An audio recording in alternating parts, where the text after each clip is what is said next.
that leads me to what's coming up next for me.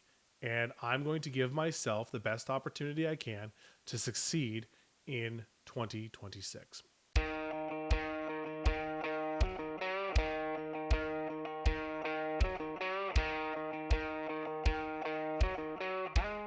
Hello, everybody, and welcome back to another episode for the Farm Fit Fitness channel. It's been a bit since Nationals. I did my wrap up video, which I will try to remember to link in this video. And since then, feeling pretty good. The first week after, and this goes for any competition, my first week after a competition, I always eat like a complete loser. I go off my meal plan, I eat junk food, and I genuinely feel like garbage. This time, though, it was harder to come out of, even going into my off season. I think because of a mixture of seasonal depression and taking an actual off season. See, I've not really ever had an off season. I've always kind of rolled one competition into another.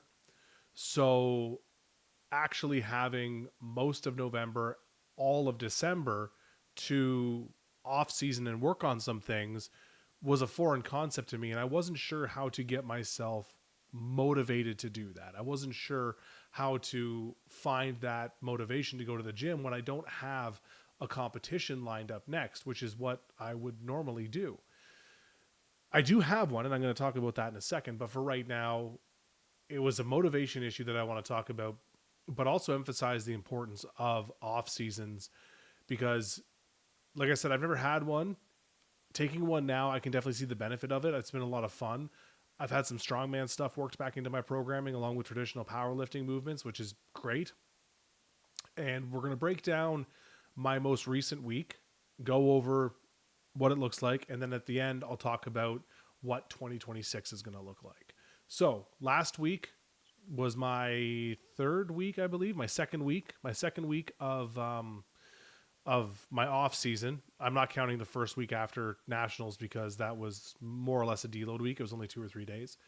So I did one full week, and then my second full week was last week, and we got some SSB squats in, which I really like. I love SSB squats. I just find that they tax me really good without destroying my body, which is great. 4 sets of 4 for 270 pounds. So not a lot on the weight, but definitely felt it. Definitely felt that my legs needed it. We also did some SSB good mornings, which couple them with snatch grip RDLs to really stretch my hamstrings out because, again, I have weak hamstrings. That's no secret. I need to work on that. And then we did some other leg stuff and a little bit of back in that as well. So day one worked really well with the SSB squats and then the two hamstring focused workouts trying to stretch my low back out. Day two, again, this is where I talked about traditional powerlifting movements. Comp bench 275 for 2 sets of 4. Felt really good, moved really well, really happy with how this felt. Again, not super crazy on the weight, but being able to get back into that movement and feeling confident with it is a good sign. That day we also did some close grip bench press and then the fun stuff. Did log clean and strict press. And I love log pressing. It is one of my favorite strongman exercises, events, however you want to label it. I don't count a deadlift because that's kind of interchangeable between powerlifting and strongman, but log is definitely one of, if not my favorites. I'm not swell at it, but good enough at it.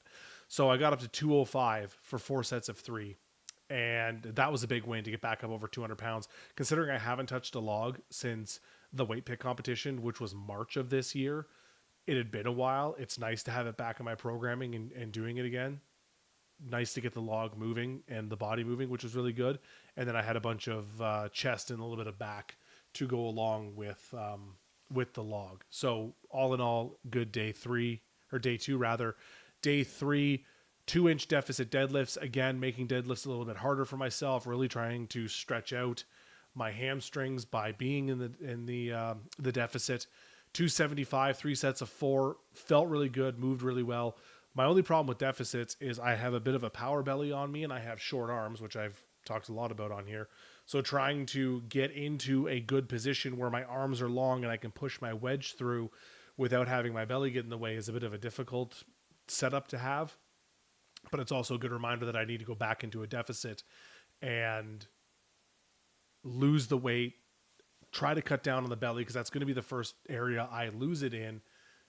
Not so much of a deficit that it kills me, but now's the time I think to do it, to be in a bit of a deficit while I'm in my off season, to try to get my mind around losing the weight again.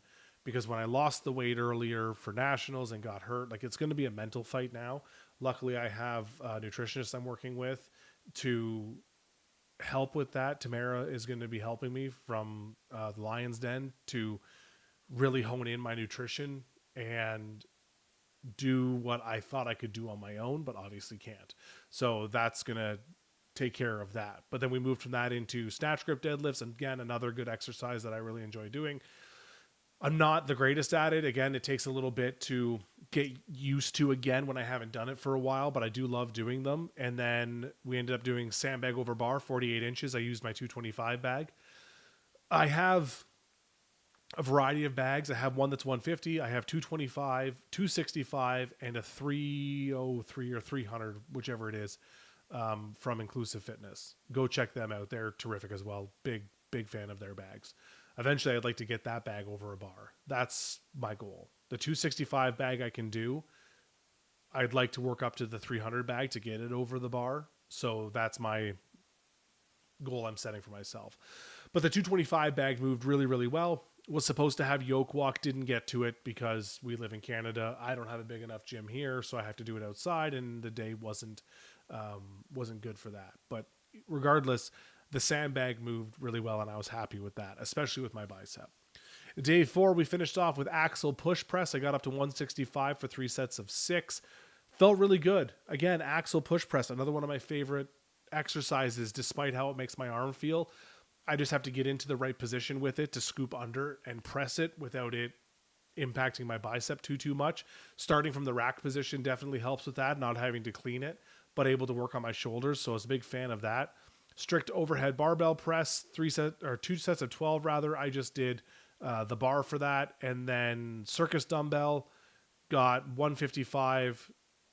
I lied to you, not 155, 115. Oh geez, can you imagine 155? That'd be nice. 115 for 3 doubles. And again, circus dumbbell is one that I'm glad I have back in my program because I really enjoy doing it. Again, not great at it, but I love doing it. I love pressing things.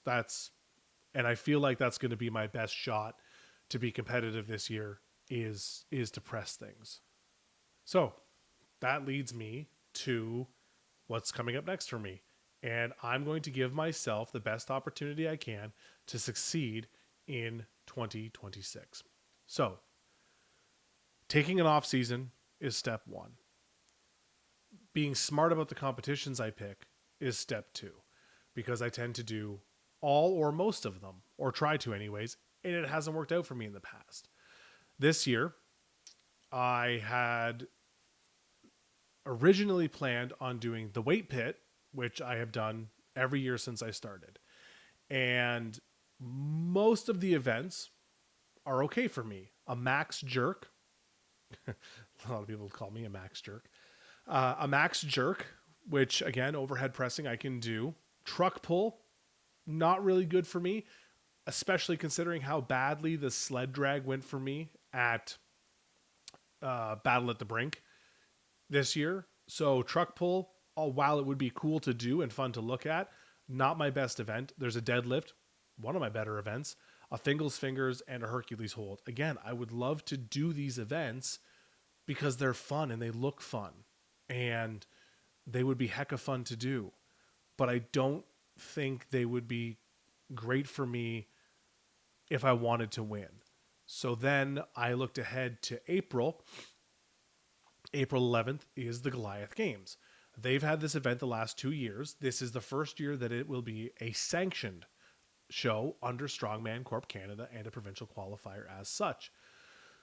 Their events: double dumbbell ladder, so double dumbbell press, deadlift for reps. Okay, yoke, 100 feet. Okay. Max farmers. Iffy, but not bad. And then sandbag to sled drag. Okay. 4 of those 5 events. Well, I would say 3 of those 5 events, very good for me.